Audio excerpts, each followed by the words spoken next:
Ward మెంబర్లు సర్పంచులు రాబోతున్న సందర్భంలో మీకు జిల్లా కాంగ్రెస్ పార్టీ అధ్యక్ష పదవి దక్కడం అనేది కాంగ్రెస్ పార్టీ ఇచ్చిన గొప్ప అవకాశము.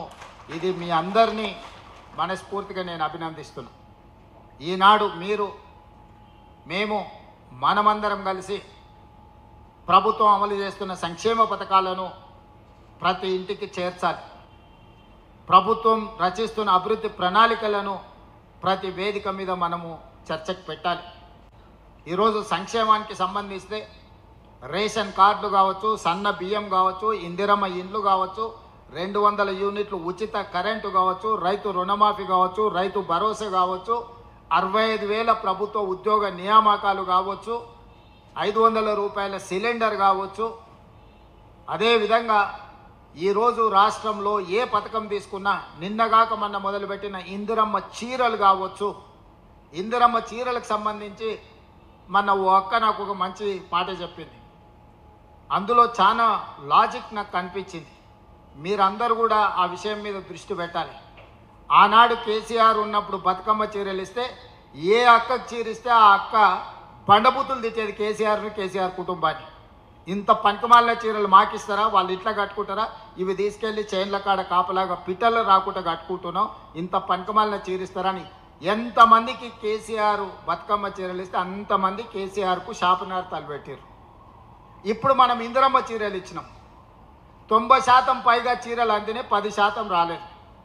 వచ్చిన వాళ్ళంతా సంతోషంగా ఉన్నారు, ఇంటికాడ పోయి చీర కట్టుకొని పండుగ చేసుకున్నారు. రానోళ్ళు మనల్ని తిడుతురు. అయ్యా ఏమైంది అయ్యా రేవంత్ రెడ్డికి నాకు చీర ఇస్తే తక్కువ అవుతుండేనా, సారే గా అక్కలకే ఆ చెల్లెళ్ళకే పెడతాడా, చీర పెడితే మేము కూడా సారె పండుగ చేసుకుంటాం కదా, మాకెందుకు ఇవ్వలేదు అని చెప్పి ఆనాడు వచ్చిన వాళ్ళందరూ కేసీఆర్ని తిడితే ఈనాడు రానోళ్ళందరూ మనల్ని తిడుతురు. అందుకే జిల్లా పార్టీ అధ్యక్షులకు నా సూచన, 1,00,00,000 మందికి 1,00,00,000 చీరలు ఇవ్వాలని పెట్టుకున్నాం. గ్రామీణ ప్రాంతాలలో 65 లక్షల మంది మహిళలు, 65 లక్షల మందికి 18 ఏళ్ళు పైబడ్డ ప్రతి ఆడబిడ్డకు చీర రూపంలో సారె పెడుతుంది ఇందిరమ్మ ప్రభుత్వం. ప్రతి ఒక్కరికి చీర చేరే విధంగా మీరు చర్యలు తీసుకోవాలి. మొట్టమొదట ఇక్కడ ఉండే జిల్లా పార్టీ అధ్యక్షులకు నేను ఇస్తున్న టాస్క్, ఏ ఆడబిడ్డ కూడా నాకు చీర రాలేదని చెప్పొద్దు. ఏదైనా ఒక ఆడబిడ్డ చీర రాలేదు అని చెప్తే ఆ అధ్యక్షుడు పనిచేస్తలేడని నేను లెక్క రాసుకుంటా. మీ అధ్యక్షుల కొత్తగా వచ్చిన వాళ్ళకు ఇదే నేను ఇచ్చే జిమ్మెదారి. ప్రతి ఆడబిడ్డకు చీర లేరిందా లేదా ఊరు వారిగా లెక్కలు తీసుకోవాలి. వార్డుకి ఇప్పుడు నీకు వార్డు మెంబర్లు వస్తారు, గ్రామాలలో సర్పంచులు వచ్చారు. సమన్వయం చేసుకుంటే ప్రతి ఆడబిడ్డకు స్టాక్ ఉంది. ఇప్పుడు గ్రామీణ ప్రాంతాలలో మార్చి అంతర్జాతీయ మహిళా దినోత్సవానికి మున్సిపాలిటీలలో 35 లక్షల చీరలు ఇస్తున్నాం. గ్రామీణ ప్రాంతాలలో 65 లక్షలు ఇప్పుడు రెడీగా ఉన్నాయి. డిసెంబర్ 9 లోపునే పూర్తి చేయాలనుకున్నాం, పూర్తి కాలేదు. ఇప్పుడు మీరు ఇది పూర్తి చేసుకోవాలి డిసెంబర్ నెలలో. అదే డిసెంబర్ నెలలో ఈ చీరలన్నీ 65 లక్షల గ్రామీణ ప్రాంతాలలో ఉండే ఆడబిడ్డలకు 65 లక్షలు చీరలు చేర్పించాలి. ఈ చేర్పించే బాధ్యత జిల్లా పార్టీ అధ్యక్షులదే.